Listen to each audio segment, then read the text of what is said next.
10월 17일 오늘의 말씀은 역대하 27장 1절에서 28장 15절입니다.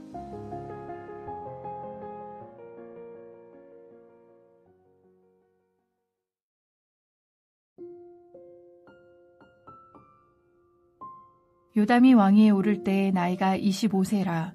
예루살렘에서 16년 동안 다스리니라. 그의 어머니의 이름은 여루사요 사독의 딸이더라. 요담이 그의 아버지 우시아의 모든 행위대로 여호와 보시기에 정직하게 행하였으나 여호와의 성전에는 들어가지 아니하였고 백성은 여전히 부패하였더라.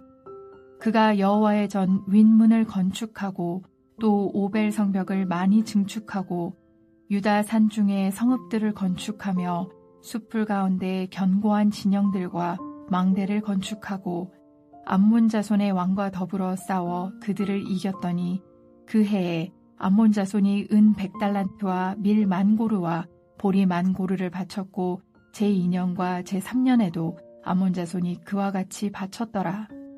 요담이 그의 하나님 여호와 앞에서 바른 길을 걸었으므로 점점 강하여졌더라. 요담의 남은 사적과 그의 모든 전쟁과 행위는 이스라엘과 유다 열왕기에 기록되니라.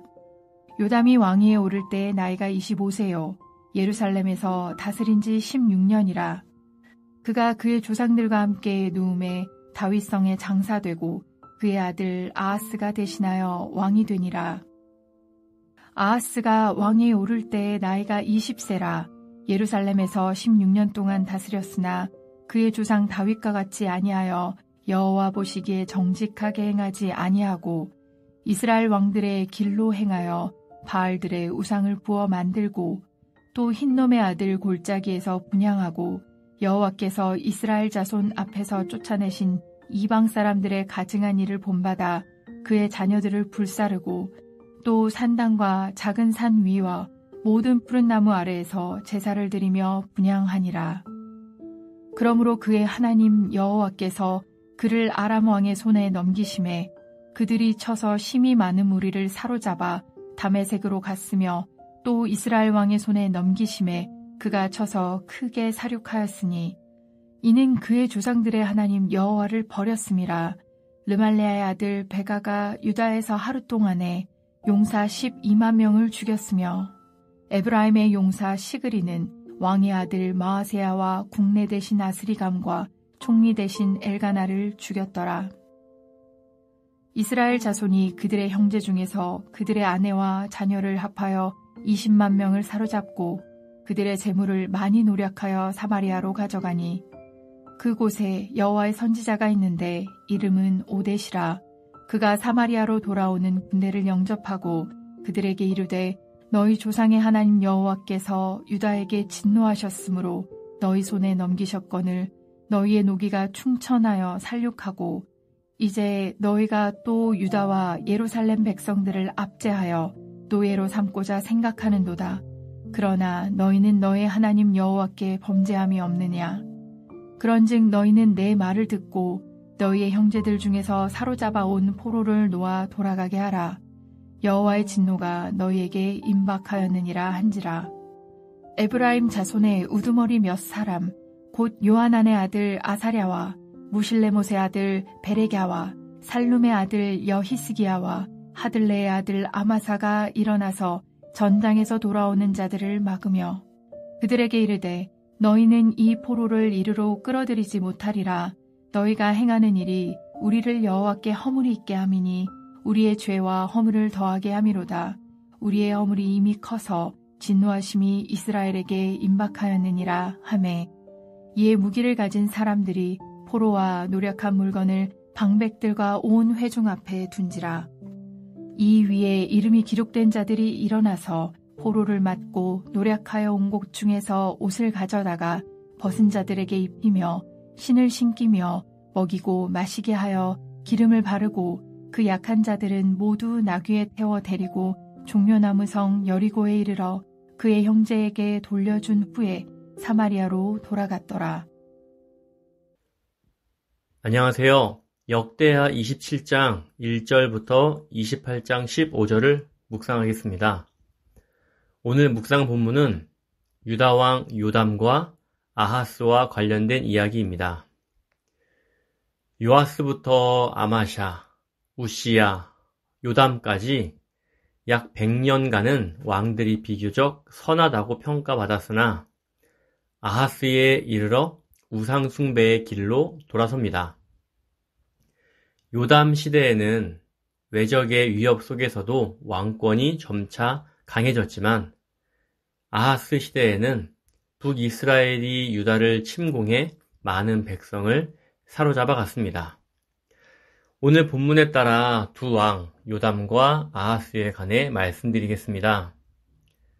27장은 요담의 통치를 비교적 간략하게 서술합니다. 그는 25세에 유다의 11번째 왕으로 등극하여 예루살렘에서 16년간 다스렸습니다. 처음 약 10년은 나병에 걸린 부친 우시야 대신 섭정을 맡았습니다.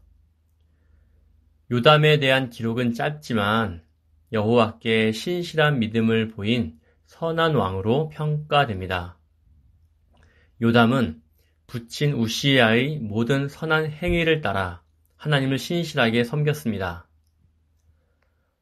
본문 2절은 요담이 여호와의 성전에는 들어가지 않았다라고 서술합니다. 요담의 부친 우시야는 성전에서 분향하려 하였습니다. 이는 제사장의 고유 직무를 침범하는 행위로 교만으로 평가되었습니다. 자신의 한계를 인정하지 않고 욕심을 부렸기 때문입니다. 그러나 요담은 달랐습니다. 아버지의 선한 일은 따르되 잘못은 따라가지 않았습니다. 3절부터 9절은 요담이 여호와 앞에서 견고한 신앙을 지켰기 때문에 점점 강성해졌다고 기록합니다. 하나님께 순종하는 요담에게 하나님은 보응하여 주신 것입니다. 그런데 오늘 본문에서 이해되지 않는 부분이 2절에 나옵니다. 요담 왕은 정직하고 악한 일을 행하지 않았음에도 불구하고 백성은 여전히 부패했다는 것입니다. 이것을 어떻게 이해할 수 있을까요? 열왕기하 15장 35절에 따르면 역대기에는 기록되지 않은 요담에 대한 중요한 평가가 나타납니다. 열왕기는 요담이 산당을 제거하지 않았으며 백성이 여전히 그곳에서 제사를 드렸다고 말합니다. 열왕기에서 산당은 단순한 제단이 아니라 하나님 외의 신들에게 제사를 드리는 우상 숭배의 장소로 묘사됩니다. 따라서 요담은 하나님 보시기에 정직하게 행한 왕이었으나 백성들 가운데 남아있는 우상 숭배의 풍습까지는 개혁하지 못한 것으로 평가됩니다. 산당은 요담 이전부터 오랫동안 존재해 왔습니다. 백성들은 산당에서 분향하고 제사하는 일을 일상처럼 여겼고 이를 철저히 제거한다는 것은 대중의 반발을 감수해야 하는 큰 결단이 필요했을 것입니다. 실제로 산당을 완전히 제거한 왕은 극히 드뭅니다.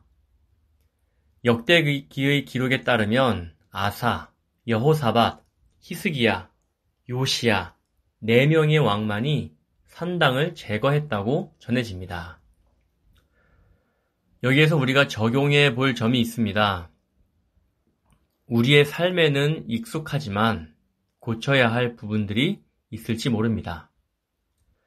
주일 설교 시간에 목사님이 말씀을 통해 그 부분을 지적하실 때 우리 마음이 불편할 수도 있습니다. 그러나 나를 불편하게 하는 말씀이 하나님이 원하시는 길이라면 바뀌어야 하는 것은 말씀보다 나 자신입니다. 그러므로 내가 잘못 알고 있었던 것들을 인정하고 하나님의 말씀이 가리키는 방향으로 우리의 삶을 교정해가는 성도가 되기를 소망합니다. 28장 1절부터 15절은 요담의 아들 아하스의 통치 기록입니다.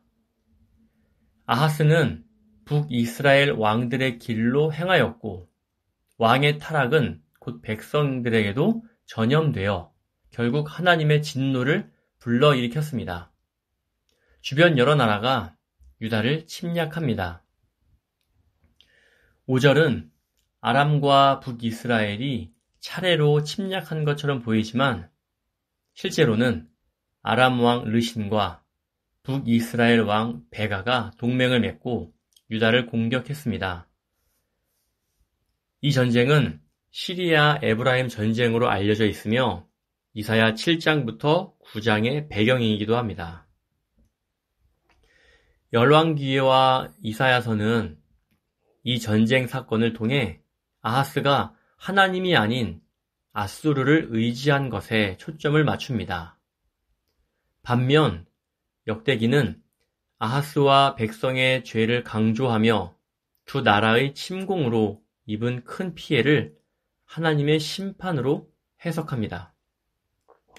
특히 6절은 아하스가 하나님을 버린 결과로 끔찍한 살육이 일어났음을 분명히 밝힙니다. 이때 북이스라엘 군대는 유다 사람 중 아내와 자녀를 포함해 약 20만 명을 포로로 사로잡고 많은 재물까지 약탈하여 사마리아로 돌아갔습니다.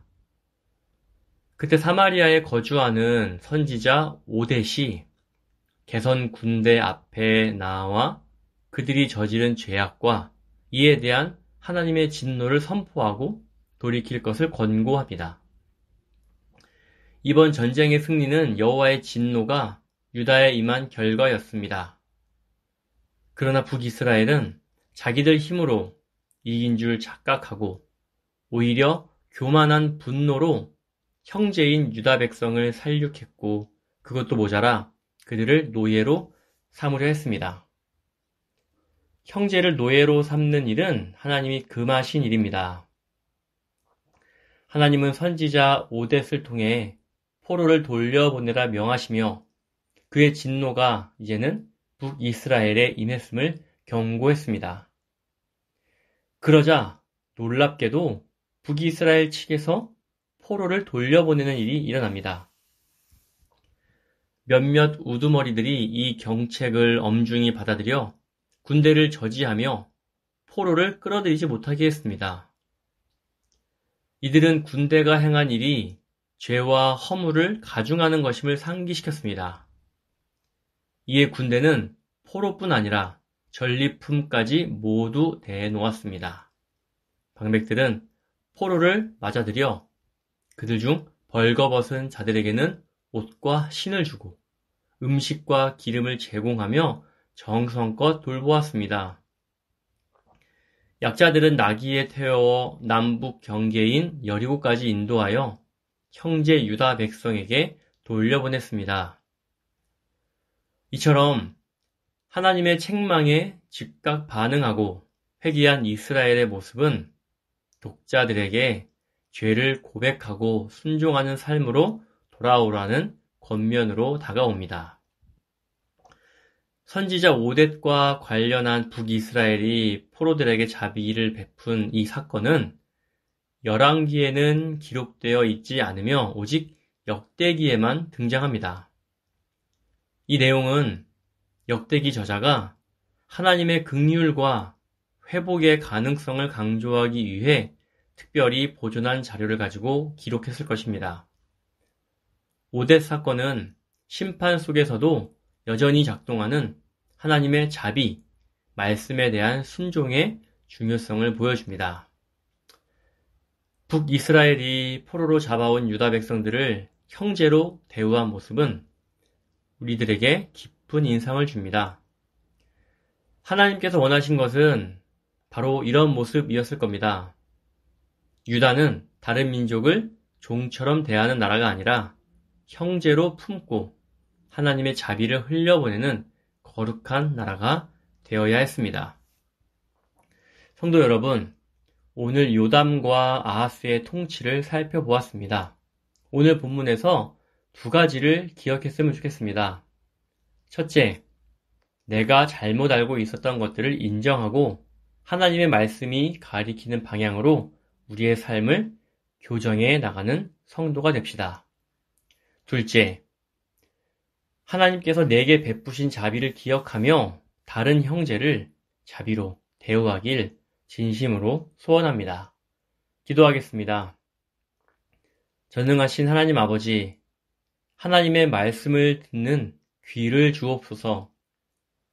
우리가 잘못 알고 있던 것들을 인정하는 겸손한 마음을 주시고 하나님이 가리키는 방향으로 우리의 삶을 교정해 가게 하옵소서.